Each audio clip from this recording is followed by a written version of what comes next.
Muito bem, amigos, chegou a hora de falar sobre a política portuguesa de ocupação. O processo de ocupação do espaço mato-grossense teve duas fases distintas. A primeira fase, com características pré-capitalistas, durante o século XVIII, XIX e a primeira metade do século XX. E a segunda fase, com características mais propriamente capitalistas, a partir da segunda metade do século XX. Então perceba, o processo de ocupação do espaço mato-grossense teve duas fases distintas. A primeira fase, com características pré-capitalistas, século XVIII, século XIX, primeira metade do século XX. A segunda fase apresenta características propriamente capitalistas, a partir da segunda metade do século XX até os dias atuais. Vamos então fazer uma caracterização de cada uma dessas duas fases do processo de ocupação do espaço mato-grossense. Aí está, primeira fase de produção do espaço mato-grossense estava centrada no extrativismo mineral e posteriormente vegetal. No extrativismo mineral, extração de ouro e diamantes. E no extrativismo vegetal, nós temos, entre outros, a poaia, a erva mate, o látex, como produtos importantes do extrativismo vegetal mato-grossense. Segunda metade do século XIX, começo do século XX. Temos também atividades paralelas, como a agricultura de subsistência e a pecuária extensiva. São atividades subsidiárias, atividades complementares. Agricultura de subsistência e pecuária extensiva.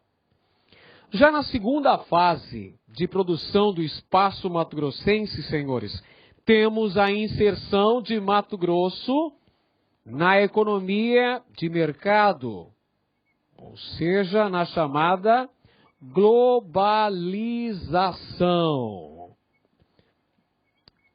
Quando é que ocorre essa segunda fase? Ocorre na segunda metade do século XX. Quais são as características? Criação de projetos de colonização e modernização agropecuária, implementados em Mato Grosso, principalmente durante ou a partir do governo militar, décadas de 70, 80, nós temos a implantação de projetos de colonização e de modernização agropecuária em Mato Grosso.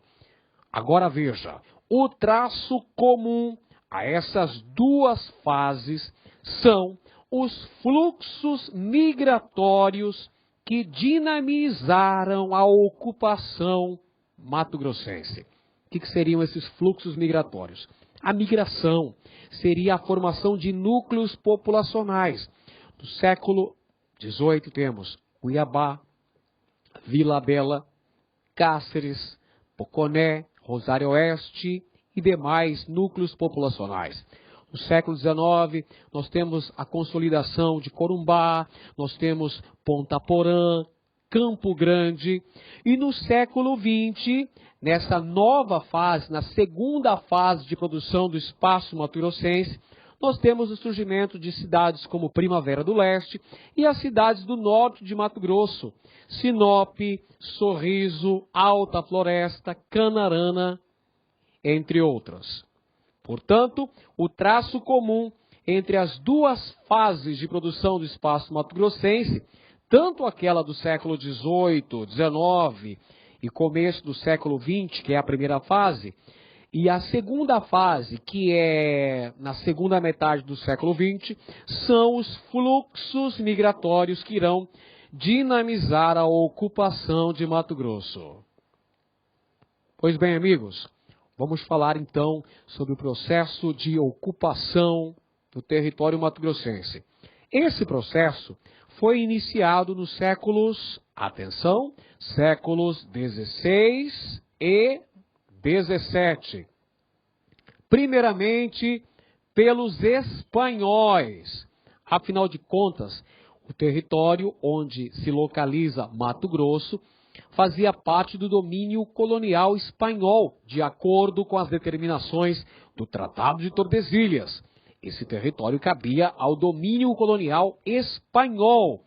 Portanto, o processo de ocupação do território mato-grossense vai ser iniciado pelos espanhóis, que enviaram expedições que incursionaram pelo território mato-grossense em busca de metais preciosos.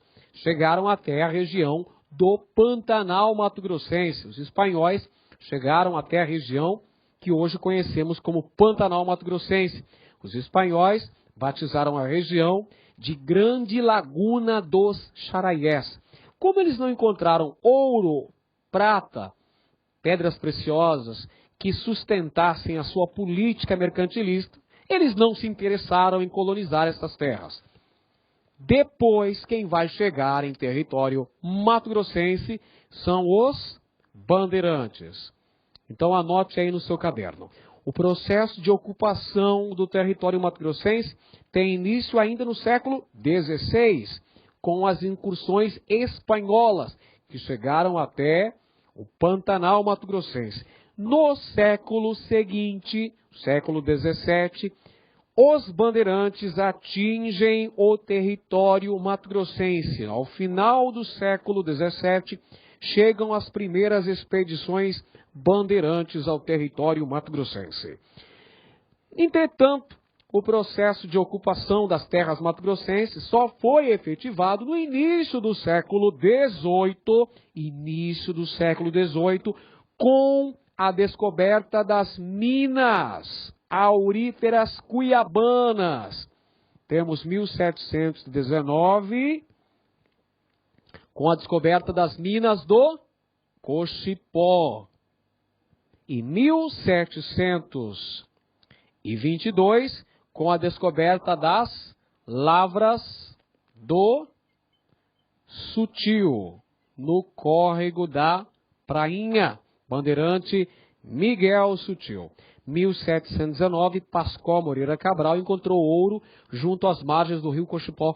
1722, Miguel Sutil encontrou ouro no córrego da Prainha, área central de Cuiabá, inaugurando a exploração das chamadas Lavras do Sutil. Portanto, meus amigos, o processo de ocupação de Mato Grosso foi efetivado no início do século XVIII, com a descoberta das minas de ouro de Cuiabá, que vão dinamizar esse processo.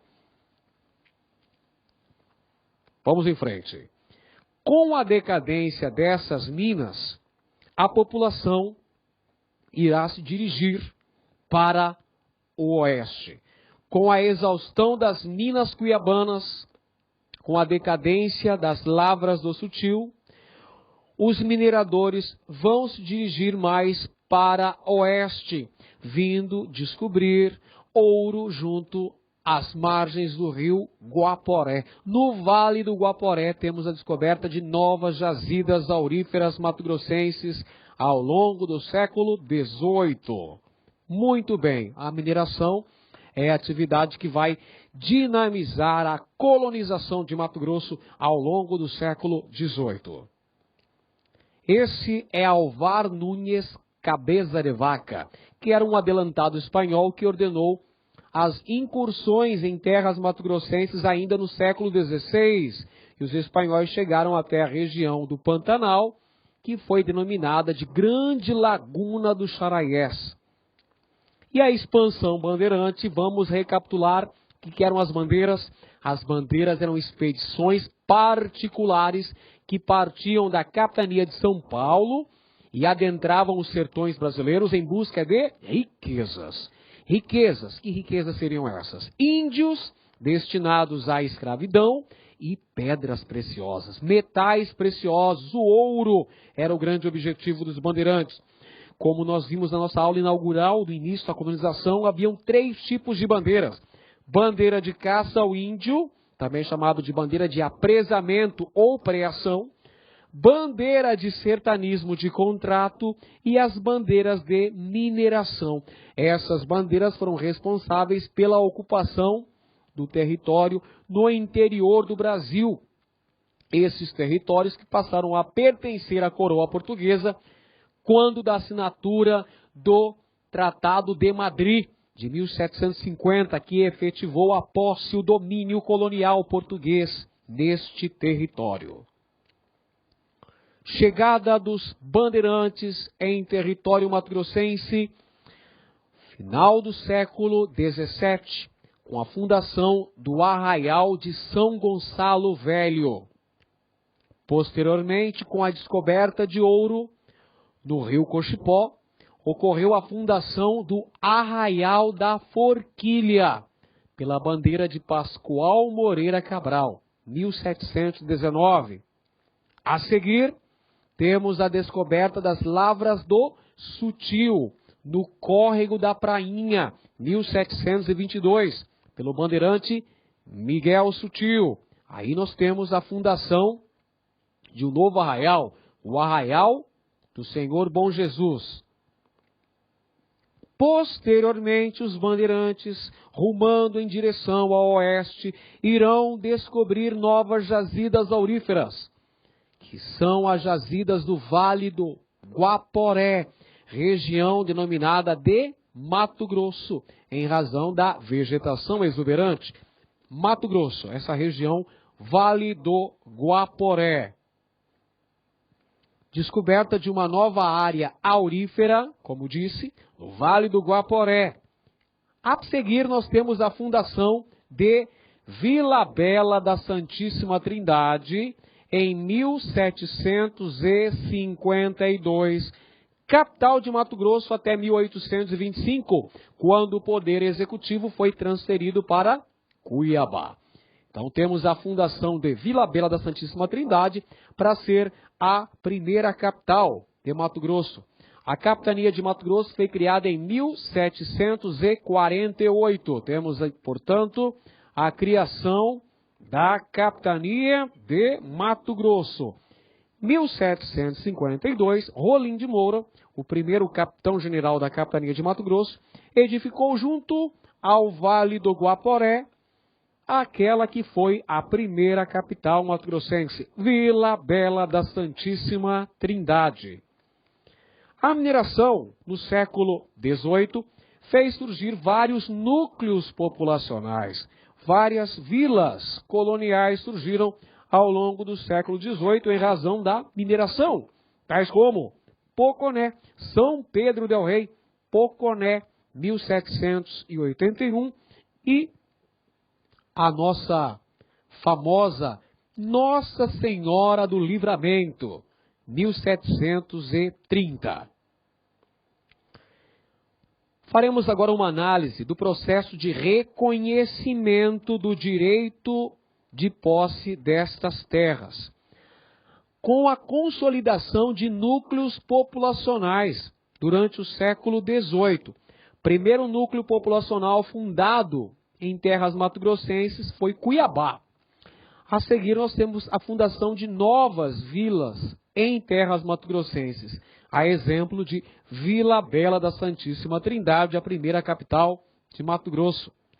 Temos, portanto, um processo de expansão para novas áreas em território mato-grossense e criação de outras vilas, outros importantes núcleos populacionais, ainda no século XVIII, tais como Cáceres, Vila Maria e Corumbá, Albuquerque. Ambos núcleos populacionais fundados no século XVIII pelo capitão-general Luiz de Albuquerque de Melo Pereira e Cáceres. Não se esqueça dele. Luiz de Albuquerque de Melo Pereira e Cáceres, o principal governante do período colonial em Mato Grosso. Um outro fato que contribuiu enormemente para a consolidação do processo de colonização das terras mato-grossenses e o seu posterior reconhecimento do direito de posse por parte da coroa portuguesa foi a cessão do direito de sesmarias. Cessão de sesmarias. O que eram sesmarias? Eram lotes de terra de tamanhos variados que eram doados a todos aqueles que tivessem condições financeiras para colonizá-los, para explorá-los economicamente. Cessão de sesmarias para a exploração das terras mato-grossenses é outro fator que irá contribuir para o processo de consolidação da posse portuguesa nessas terras. Vila Real do Senhor Bom Jesus de Cuiabá, primeira vila mato-grossense, foi elevada à categoria de vila quando da estada do governador de São Paulo, Dom Rodrigo César de Menezes. Não se esqueça que Cuiabá já fez parte da capitania de São Paulo e foi desmembrada em 1748 com a criação da capitania de Mato Grosso. E aí está Vila Bela da Santíssima Trindade, edificada em 1752 para ser a sede da capitania de Mato Grosso, a capital da capitania de Mato Grosso. Rolim de Moura é seu fundador. A pecuária é outro importante aspecto econômico que devemos estudar com atenção quando falamos de século XVIII em Mato Grosso, de economia colonial mato-grossense. A pecuária promoveu a entrada do gado bovino em terras mato-grossenses, isso ainda na primeira metade do século XVIII, onde tivemos a formação das primeiras fazendas de gado.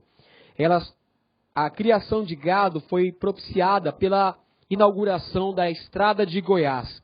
Através do Caminho de Goiás é que entraram as primeiras cabeças de gado em território mato-grossense. E foram importantes. A pecuária foi extremamente importante para a manutenção e para a expansão da população migrante.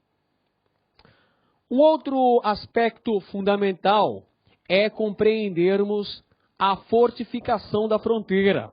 Afinal de contas, era um momento em que o domínio colonial português e espanhol estavam em processo de consolidação, com a assinatura de vários tratados de limites.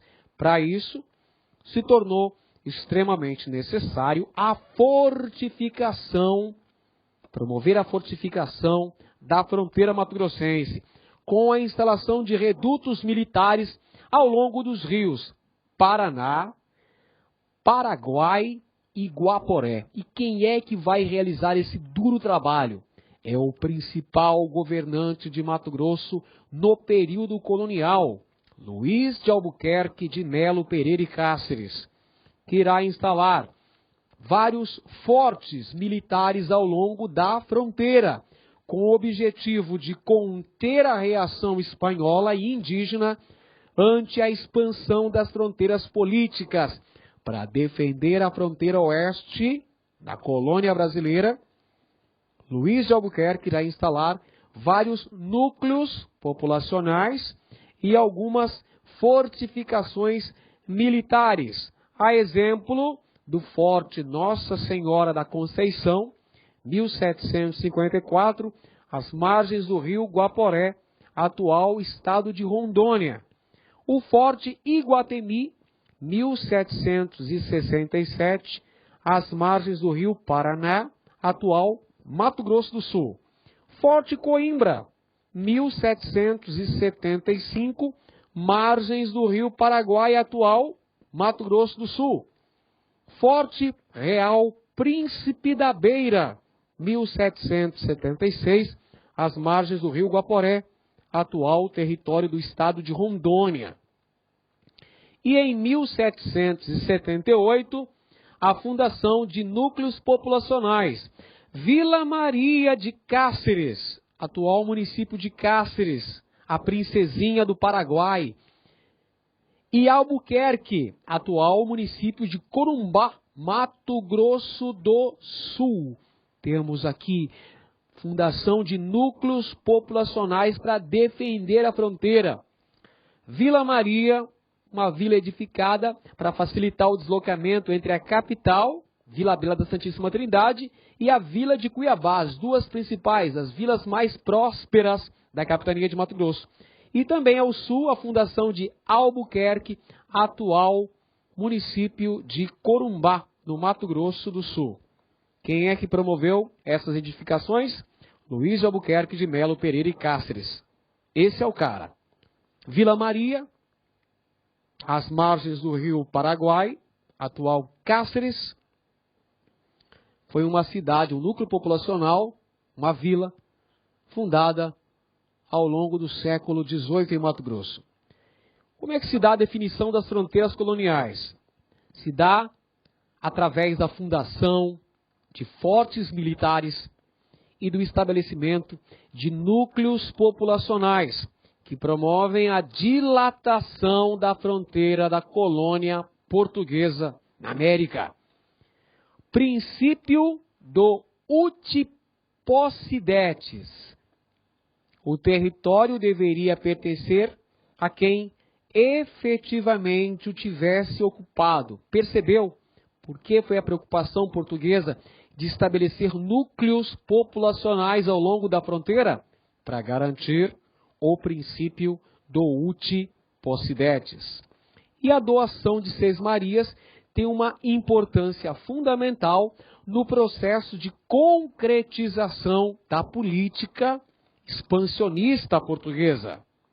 O Tratado de Madrid, como já falamos em aulas anteriores, baseou-se no princípio do uti possidetis, que definiu a questão da possessão portuguesa nas áreas de domínio espanhol. Mato Grosso passou a ser uma área de domínio da coroa portuguesa, de acordo com o que ficou estabelecido no Tratado de Madrid de 1750, que se baseou no princípio do uti possidetis e definiu os limites do oeste brasileiro, ou seja, capitania de Mato Grosso. Foi incorporada à América Portuguesa definitivamente. E o reconhecimento dos domínios portugueses a oeste da linha de Tordesilhas. Entretanto, precisamos dizer, meus amigos, que o Tratado de Madrid não levou em consideração os direitos dos povos indígenas que habitavam esses territórios, porque não teve nenhuma validade para o reconhecimento dos direitos dos índios sobre as terras que ocupavam. Aí está o Tratado de Madrid, assinado em 1750, que garantiu a posse definitiva do território mato-grossense, bem como do território amazônico, para a coroa portuguesa. E aí temos o Marco do Jauru. Aí está o Marco do Jauru, trazido diretamente da Europa para simbolizar o local em que estavam os limites coloniais, português de um lado, espanhol de outro. Um grande abraço a todos e até a próxima aula.